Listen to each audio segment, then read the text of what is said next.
네, 제가 서울 남부교회 온 지 어느덧 4개월이 되었습니다. 3분의 1이나 지났다니 참 시간 빠른 것 같아요.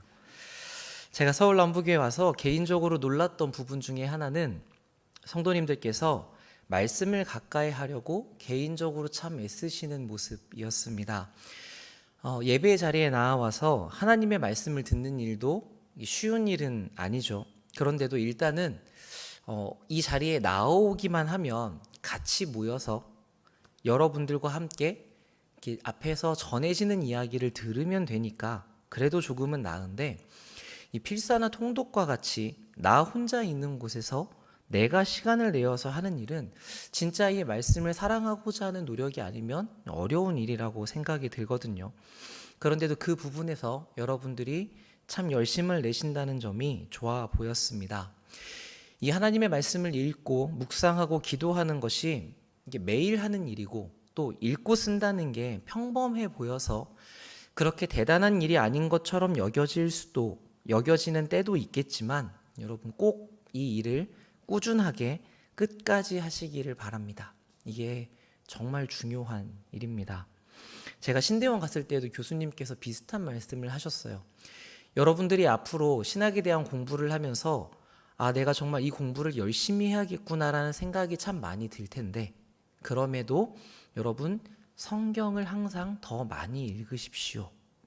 이것이 정말 중요합니다. 이렇게 말씀하셨거든요.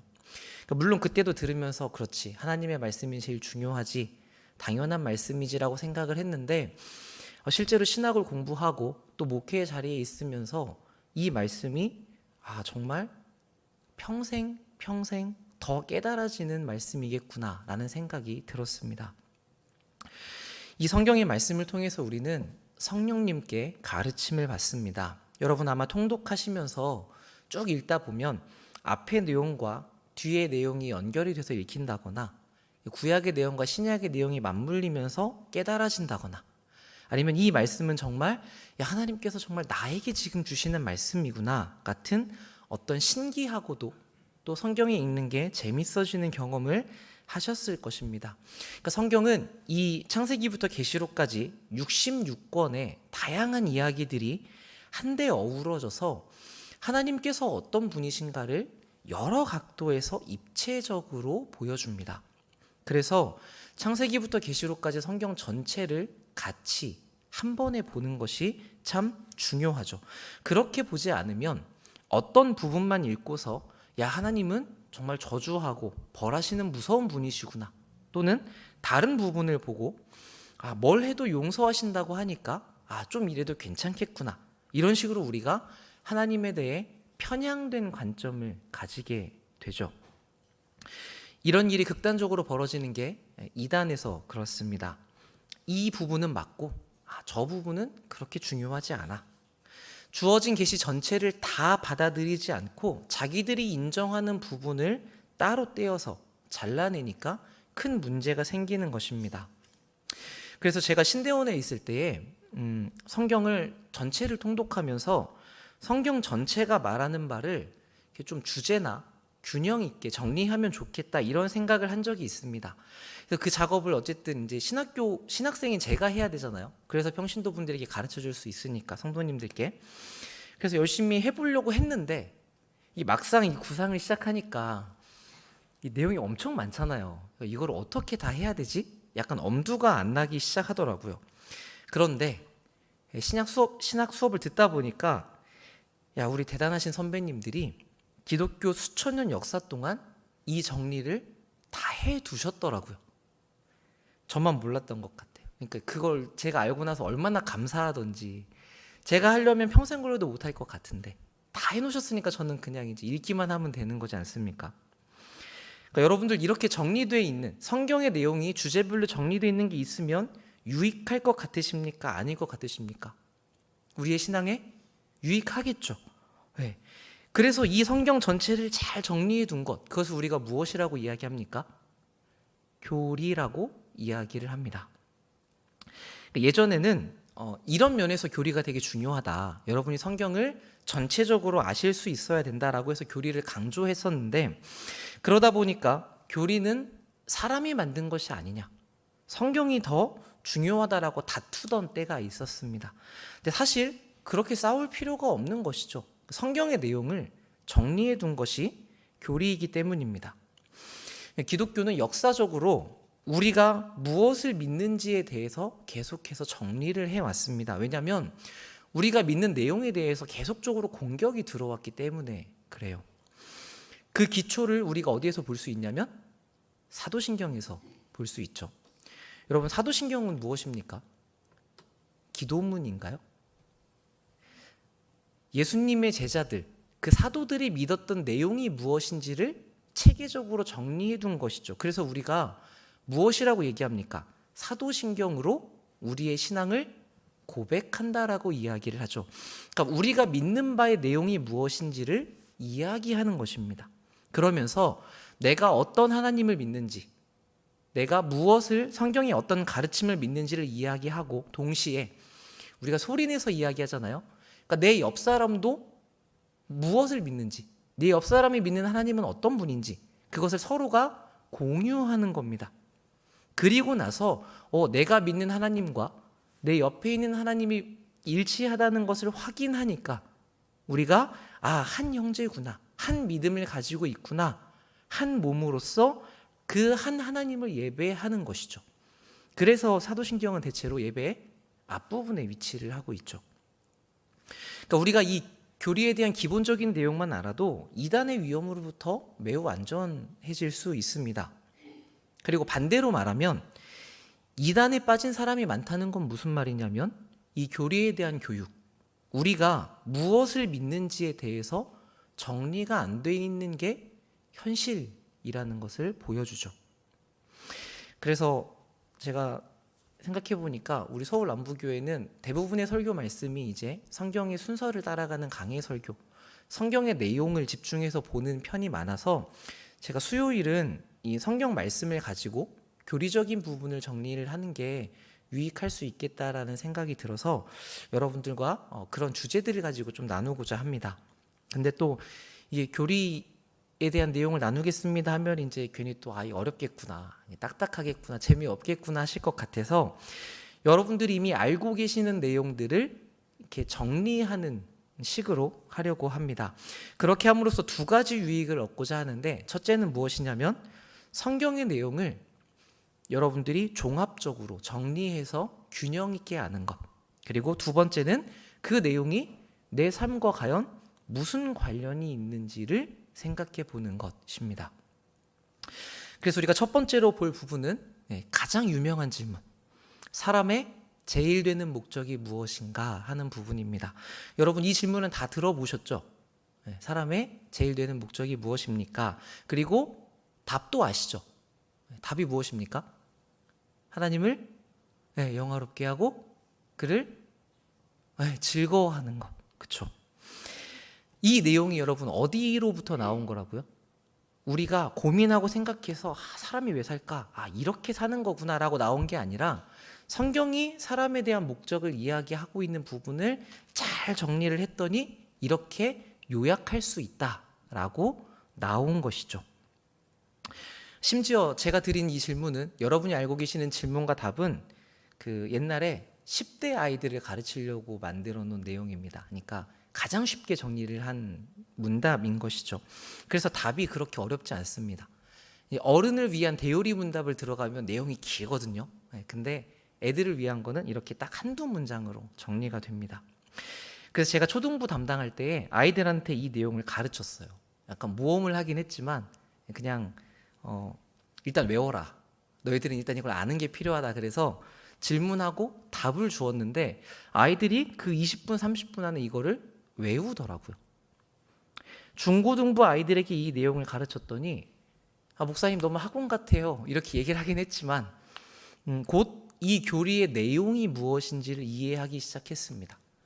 그리고 청년들에게 이 내용을 설명을 했더니 그때부터는 이제 자기의 삶과 관련된 질문들을 하기 시작하더라고요.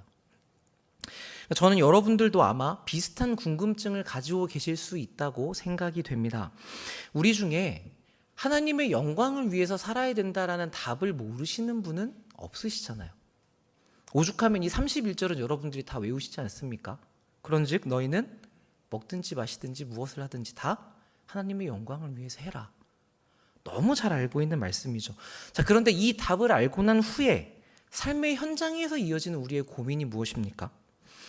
아니 대체 목사님, 밥을 어떻게 먹어야 하나님의 영광을 위한 겁니까? 그렇죠? 실제로 이 질문을 한 청년들이 있었어요. 목사님, 어떻게 마시는 게 하나님의 영광을 위한 겁니까? 그러니까 이 답을 가지고 어떻게 살아야 하는가, 이 부분이 우리가 가지고 있는 질문의 현장입니다. 이 정리된 교리만 보면 궁금증이 이렇게 생겨날 수 있는데, 그래서 우리가 그 교리를 정리한 성경의 말씀을 같이 보는 게 필요한 것이죠. 사실 오늘 바울이 적어준 이 내용이 거기에 대한 대답이거든요. 고린도전서는 바울이 고린도 교회로 보내는 편지였습니다. 그리고 고린도 교회 사람들은 바울의 가르침을 받았던 사람들이죠. 그러니까 이 사람들이 하나님의 영광을 위해서 살아야 된다는 것을 몰랐을까요? 알았을 것입니다. 그런데 바울은 그 사람들에게, 그 답을 알고 있는 사람들에게 너희가 하나님의 영광을 위해서 살아야 해 라고 쓰고 있는 거죠. 왜 그렇게 썼을까요? 아마 이 사람들이 지금 먹고 마시는 행동이 하나님께 영광이 되지 않았기 때문이겠죠. 자, 이 당시 고린도 지역은 우상숭배가 만연한 지역이었습니다. 그러니까 우상을 섬기는 일이 워낙 많았으니까 뭐가 많았겠어요? 제사를 많이 지냈겠죠. 그러면 그 제사를 지낼 때마다 다 동물을 죽였지 않겠습니까? 그러니까 성전에서 그 제물을 처리할 방법이 없는 겁니다. 동물이 너무 많이 들어오니까. 그래서 그 동물에 대한 고기를 이제 시장에 납품을 한 거죠. 돈을 받고 팝니다. 그럼 시장에서도 이제 고기를 파는데 어느 고기가 우상 신전에서 나온 건지, 어느 고기가 그냥 도축한 건지 알 방법이 없겠죠. 그러니까 이 사람들이 이제 그리스도인들이 고기를 먹을 때 이제 고민을 하게 된 겁니다. 이걸 먹어야 되나 말아야 되나. 그러니까 누구는 여기 우상에게 제사를 드린 게 있으니까 먹으면 안 된다라고 얘기하는 사람이 있었을 것이고, 이제 우리 그리스도 안에서 자유하니까 다 먹어도 된다, 이렇게 얘기하는 사람도 있었던 것이죠. 이 갈등이 커지니까 바울이 오늘 거기에 대한 대답을 기록해 주는 겁니다. 여러분, 바울이 여기서 먹으라고 이야기합니까? 먹지 말라고 이야기합니까? 예, 딱 대답이 안 떨어지죠. 우리 25절을 잠시 보겠습니다. 무릇 시장에서 파는 것은 양심을 위하여 묻지 말고 먹어라. 이는 땅과 거기 충만한 것이 주의 것이기 때문이다. 불신자 중에 누가 너희를 초대했을 때 너희가 가고자 하거든 너희 앞에 차려놓은 것은 무엇이든지 양심을 위하여 묻지 말고 먹어라. 모든 것이 다 하나님의 것이기 때문에 먹어도 괜찮다라고 이야기를 합니다. 그런데 곧바로 이어서 28절에서 뭐라고 해요? 누군가가 너희에게 이거 재물인데요 라고 말을 하거든 그 말한 사람과 그의 양심을 위해서 먹지 말라고 이야기를 합니다.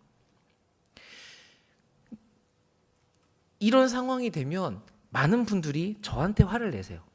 그래서 목사님, 이게 먹으라는 겁니까? 먹지 말라는 겁니까? 바울이 얘기했는데 저한테 뭐라고 하십니다. 그래서 제가 고민을 하죠. 그러니까 우리의 요구는 뭐냐면 확실하게 해달라는 거예요. 정해주면 제가 그걸 따라서 하겠습니다. 근데 바울은 여기서 먹어라 먹지 마라 이렇게 법을 정해주지 않죠. 그 이면을 계속해서 이야기를 합니다. 여러분, 우리가 여기에서 무엇을 배울 수 있습니까? 우리는 많은 경우 무엇인가를 물을 때에 먹어야 합니까 말아야 합니까 중에 하나를 정해 주십시오처럼 내가 원하는 어떤 틀 안에서 답을 요구한다는 것입니다. 그래서 그 형태대로 주어지지 않으면 답을 받기를 어려워하죠. 이제 아이들을 다 키워보셨으니까 아이들이 이렇게 물을 때가 있지 않습니까? 아빠, 지금 이거 해? 마라. 그러면 아이들이 아주 어리면 그거 해 또는 지금 그거 하지 마라고 우리가 대답을 해주죠. 근데 아이가 자라기 시작하면 이제 스스로 좀 자기의 의사 표현을 할 수 있게끔 우리가 이야기를 합니다. 그래서 아이가 그렇게 물어보면 아빠는 이런 점에서 너가 이걸 하면 좋을 것 같아. 그런데 지금 너가 하고 싶지 않으면 안 해도 괜찮아. 이렇게 얘기를 하죠. 그럼 이제 좀 자란 친구들 같은 경우는 내가 지금 하고 싶지 않은데 좋을 것 같으니까 해봐야겠다라고 결정을 하든지, 아니면 아빠 말 들으니까 좋은 건 알겠는데 지금은 안 하고 싶어 이렇게 결정을 합니다. 근데 조금 덜 자란 아이는 뭐라고 얘기해요? 거기서 계속해서 그래서 아빠 하라는 거야 말라는 거야 선택해달라고 자꾸 요구를 하죠.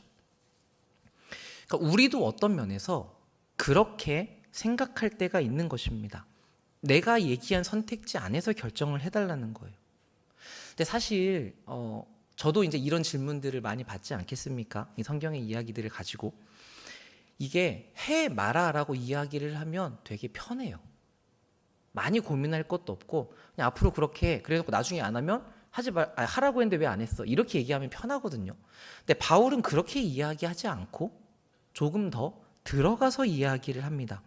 왜냐하면 해라 마라 이 표면적인 것만 따르는 것을 넘어서서 우리가 어떤 원리를 가지고 어떤 이유를 가지고 행동하는 더 성숙한 사람이 되기를 바라기 때문이죠. 그러니까 31절은 그런 바탕 위에서 등장하는 얘기입니다. 그러니까 너희가 먹든지 마시든지 무엇을 하든지 다 하나님의 영광을 위해서 하라. 그리고 이어지죠. 유대인에게나 헬라인에게나 하나님의 교회에나 거치는 자가 되지 말고 나와 같이 모든 일에 모든 사람을 기쁘게 하여 자신의 유익을 구하지 아니하고 많은 사람의 유익을 구하여 그들로 구원을 받게 하라.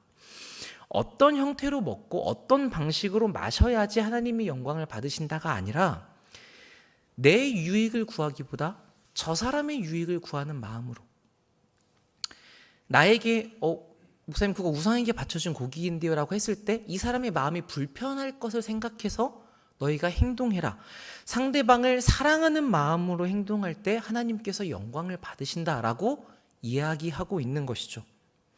그러니까 이것은 행동을 하는 원리이기 때문에 단지 먹는 것, 마시는 것뿐만 아니라 더 나아가서 무엇을 하든지 그렇게 해라라고 확장시켜서 이야기할 수 있는 것입니다.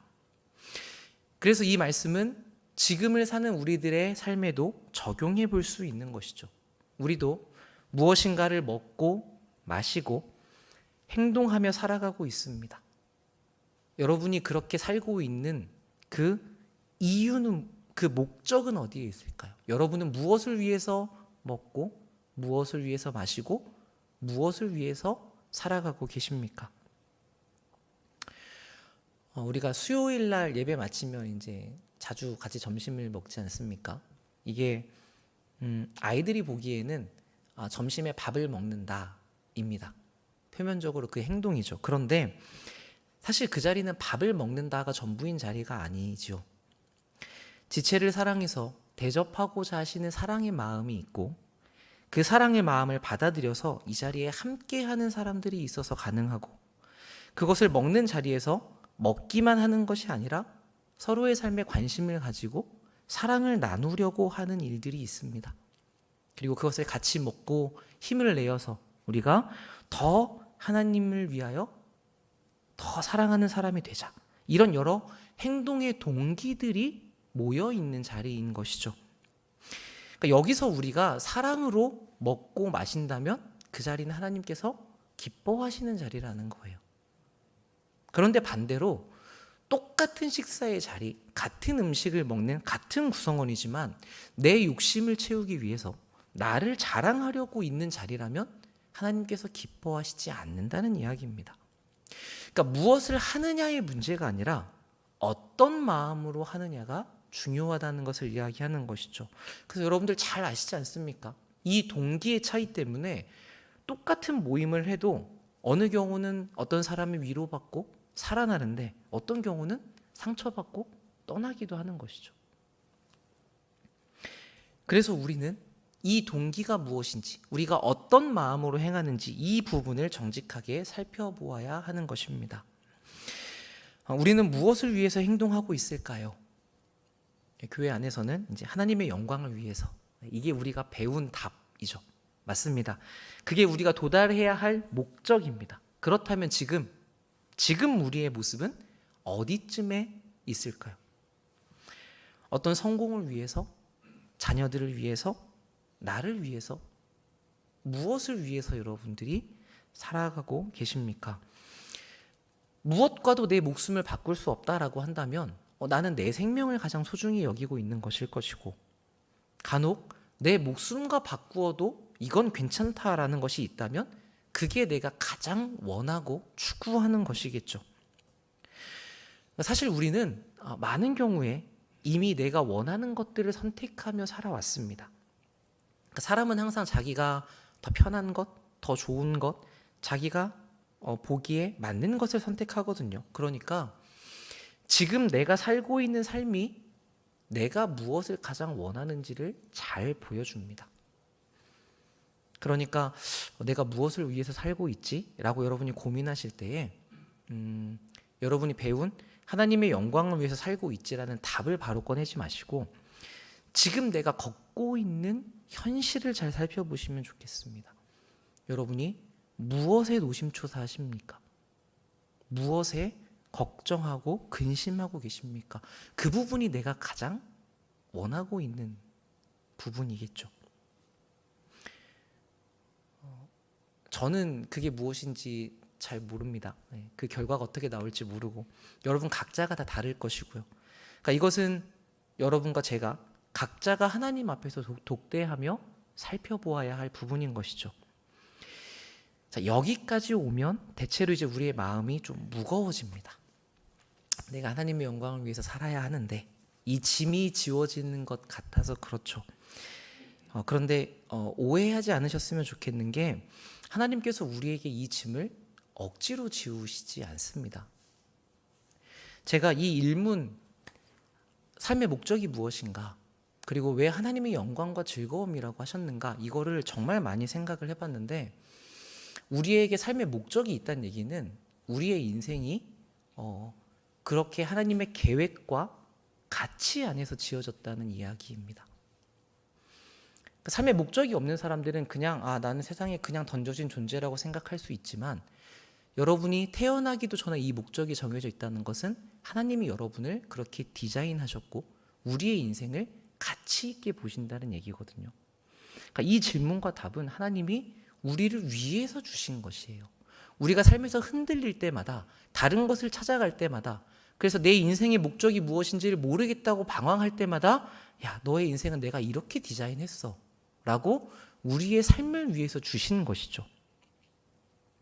그러니까 하나님이 이거를 우리에게 억지로 너는 무조건 내 영광 위에 살아야 돼 라고 짐을 지우시는 것이 아니라는 것을 우리가 이해하면 좋을 것 같습니다. 어차피 이 길은 억지로 갈 수가 없어요. 여러분도 잘 아시겠지만 이 억지로 내가 하나님의 영광을 위해서 살겠다고 해봐야 어차피 내 마음에는 내가 원하는 것이 남아 있습니다. 그러니까 다른 것을 원하면서 하나님을 따라서 살 수는 없는 법이죠. 그래서 우리가 내가 원하는 것이 무엇인지를 살펴보는 게 정말 중요한 작업입니다. 그리고 그것이 과연 하나님보다 나에게 더 행복을 주는 것인가? 이걸 우리가 심각하게 저울질해봐야 하는 것이죠. 우리가 자주 부르는 찬양 중에 주님과 같이라는 찬양에는 이런 가사가 있습니다. 오랜 세월 찾아 나는 알았네. 나에게는 주밖에 없네. 그러니까 오랜 세월 동안 우리는 헤맨다는 얘기예요. 이게 나에게 행복을 줄까? 이것만 되면 안정이 될 것 같은데 우리가 이렇게 여기저기에 혹하기 때문에 마지막에 이것도 아니구나. 저것도 아니구나. 결국 하나님밖에 없다는 것을 깨닫게 된다는 이야기죠. 우리의 마음이 그 수가성의 여인처럼 주님만이 정말 복이구나. 이 진리에 도달해야 합니다. 하나님이 복이시지 않은 것 말고 정말 내가 그 확신 위에 서 있어야 하는 것이죠. 그렇게 내가 가장 원하는 것이 하나님이 될 때에 그 깨달음과 인정에 도달하게 될 때에 우리가 이 길을 갈 수 있게 됩니다.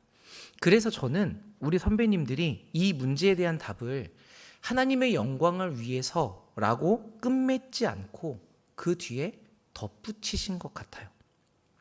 우리의 삶의 목적이 무엇인가? 하나님을 영화롭게 하고 그를 영원토록 즐거워하는 것입니다. 시편 73편 25절에서 다윗이 말하죠. 하늘에서는 주님 외에 누가 있겠습니까? 땅에서는 주밖에 내가 사모할 자가 없습니다. 우리가 하나님을 사랑하지 않으면 하나님의 영광을 위해서 살 수가 없습니다. 앞에서 바울은 이웃 사랑이 하나님께 영광이 된다고 이야기를 했죠. 그런데 우리가 이웃을 어떻게 사랑할 수 있습니까? 하나님을 사랑해야 이웃을 사랑할 수 있게 되죠. 자, 그렇다면 우리가 하나님은 어떻게 사랑하게 됩니까? 하나님께서 나를 얼마나 사랑하셨는지를 깨달을 때, 예수 그리스도를 통해서 우리에게 보이신 사랑이 어떤 것인지를 우리가 깊이 깨닫게 될 때에, 그러니까 우리가 사랑받았다는 것을 풍성하게 인정하게 될 때 우리가 이 하나님을 사랑하게 됩니다. 그렇게 되어야 내가 하나님의 영광을 위해서 살아야 하는구나, 의무가 아니라 이 하나님을 위해 살고 싶다가 되는 것이죠. 그러니까 우리에게는 이 마음이 먼저 필요한 것입니다. 그래서 우리는 내가 하나님을 즐거워하고 있는가, 이 부분 또한 살펴보아야 합니다. 우리는 좋아하는 어떤 대상이 있죠. 때로는 이렇게 주는 거 없이 미운 대상도 있지만 많은 경우에 우리가 좋아하는, 이유 없이 좋아하는 경우들이 많이 있습니다. 우리가 사랑하는 자녀들은 언제 만나도 반갑고, 또 뭐 반려견이나 반려묘 키우시는 분들은 집에 가면 그렇게 좋아하시더라고요. 애들이 꼬리치고 반기는 걸 보시면서. 그러니까 그런 어떤 우리가 좋아하는 마음을 두는 대상이 있는 것이죠. 그럼 여러분, 우리가 하나님을 대할 때에는 우리의 마음이 어떻습니까? 우리는 하나님이 좋은 분이시라는 것을 압니다. 하나님이 좋은 분이시라는 것을 아는데 실제로 내가 하나님을 대할 때의 마음이 어떠하십니까? 제가 기도할 때에 자주 생각나는 한 구절이 있습니다. 책에서 읽었던 것 같은데, 많은 사람들이 하나님을 만나고 싶다고 이야기를 하지만 막상 하나님과 한 방에 둘만 있게 되면 30분도 견디지 못하는 사람들이 많을 것이다.